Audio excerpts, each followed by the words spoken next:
another special report. NBC News presents Smoking and Health. The background and detailing of the report issued today by the United States Surgeon General's Advisory Committee on Smoking and Health. Brought to you by Alka-Seltzer for effective, speedy relief of headache and upset stomach. And by One A Day brand multiple vitamins, the label with a big red 1. Now here's NBC News correspondent Frank McGee. This book, containing 387 carefully worded pages, is a federal government report.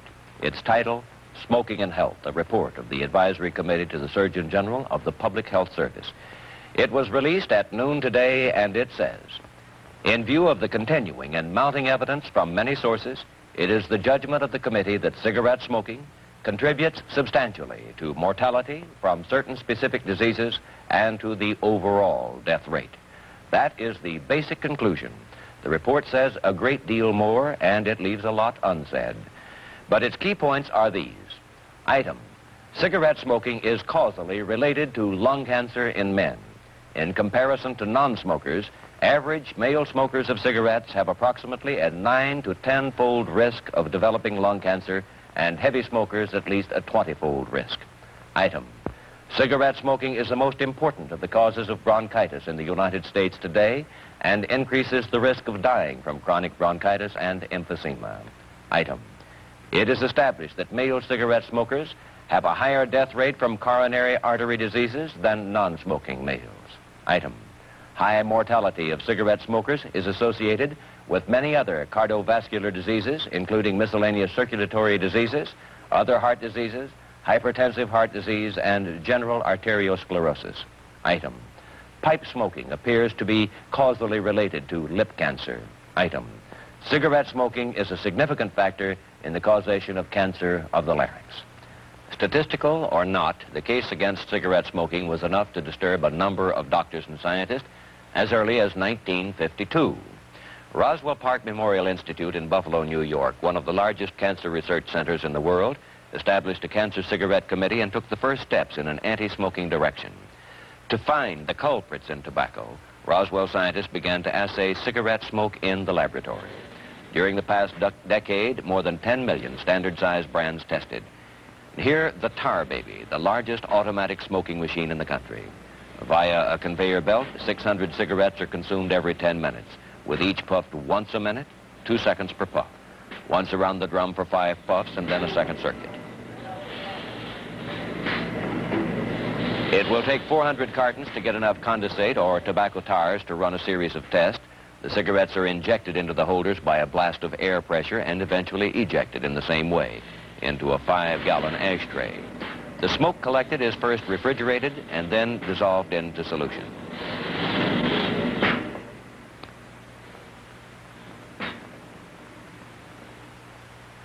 The complexity of the research problem is evident.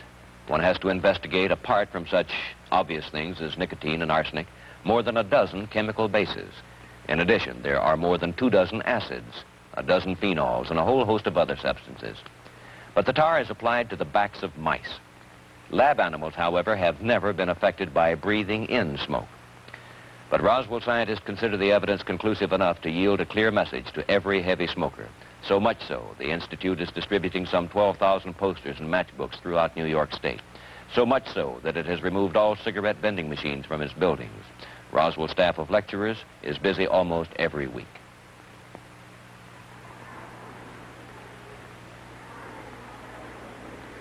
My purpose in being here this afternoon is not to tell you not to smoke. In your present state of good health, you may feel that you have plenty of time to burn. However, you should realize that 1 out of every 10 of you who's a heavy smoker will die from cancer of the lung. If I said to you that tonight 1 out of every 10 NFT buses that leave from in front of Bishop McMahon High School will be involved in a fatal collision, I wonder how willing you would be to take any of the buses home. If you're a smoker, you are also 3 times more likely to die from a fatal heart attack. You will have more stomach trouble, and your life expectancy is nearly 10 years shorter than a non-smoker's. For no previous generation has the question to smoke or not to smoke been such a serious one. Whether you smoke or not is a decision that each of you must make for yourself. I would not presume to infringe upon your right to make this decision. I would, however, recommend that each of you give careful consideration to the available information and to your reasons for smoking, and be thoroughly clear in your own mind as to whether or not smoking is really worth it. In an effort to help adults who want to stop smoking, Roswell Park conducts a smoking withdrawal clinic. We're here this evening because you people have indicated that you have a desire to give up cigarette smoking.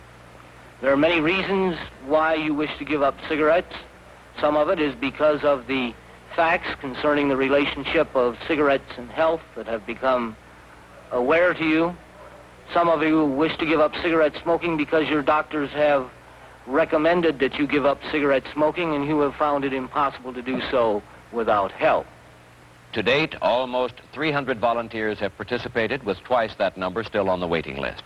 Monthly classes average 60 persons who fill out questionnaires on smoking habits, undergo a brief physical exam, then are given a supply of nicotine substitute drugs and pills to control appetite.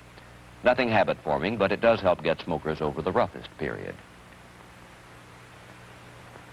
All right, these are to control, the little green speckled pills are to control your appetite. The purple pills take 2 a day, one with breakfast and one with supper. This is to control your cigarette habit. And if you urgently need a cigarette, take one of the purple lozenges. At best, the drugs are a crutch. Just as important is the fact that each volunteer has made a mental commitment, and group therapy is evident when the clinic meets a week later. See how much success we've had. How many people have been able to give up cigarettes completely? Can you hold up your hand? How many people have been able to give up almost completely, or smoking 25% or less of what they did before? Is there anyone that is smoking as much as he was a week ago? One. He didn't show. I'm sure there are a number of you who have questions or comments to make, and I'll be glad to try to answer any questions that you might have. Yes, sir. For 22 years, I smoked 3 packages of cigarettes a day. I have tried for many of those 22 years to give up smoking without any success whatever. I find it astounding that as of 3 days after our meeting last week, I had no desire for a cigarette whatever. However, I have one interesting observation to make. I notice in page 3 of your weekly report, you list the word concentration. Correct. I happen to be the following: a lawyer and a teacher of law. I have discovered on occasions during the past week that, and it may happen now, that when I am addressing a group or a person, I find that I forget where I am. So this could ruin me. This is during the past week. This is not. May I ask, is that due to the medication? Is it due to the withdrawal? How long will it last? This is not a new experience. We have had other people report identically the same thing, that they find that all of a sudden they just don't really remember what they were doing or thinking about a few moments. And it does not last very long. It does not. That's gratifying. Yes. Other questions or comments? Wait, David. Now, is that simply because we're eating, you know, instead of smoking, or is there something about giving up the nicotine that makes us gain weight? We're not really sure. Originally, I felt that the reason people gained weight when they gave up cigarette smoking was because food tasted better, or because they were using things like candy as a substitute for the cigarette. But there are a number of people that we have had in these smoking withdrawal groups who have sworn that they have gained weight even though they have not increased the amount of food that they have eaten. And we don't really have a good explanation for this That yet. would just be time that happens. I suppose it would balance out. Then It if does you're not balance out, smoking and or- people who do gain weight very frequently will find that this will plateau after 3 or 4 weeks, and then it's not difficult to lose the weight that has been gained. And the lady in the back? How long does it take for the urge to disappear? That varies. Some people, as you heard this evening, say they don't have any desire for a cigarette at all. I have talked to some people who said that it's been 3 years since I smoked a cigarette, and I'd still like to have one, even though I know I'm not going to smoke. This gentleman. Do others experience the feeling of irritability? How many people have been irritable? Is that because you felt you were irritable or somebody told you you were? Oh, yes, this is quite tricky. Almost everybody has the sensation of irritability. That was the situation even prior to today's report. And now the federal government, through this report, has put itself squarely into the controversy.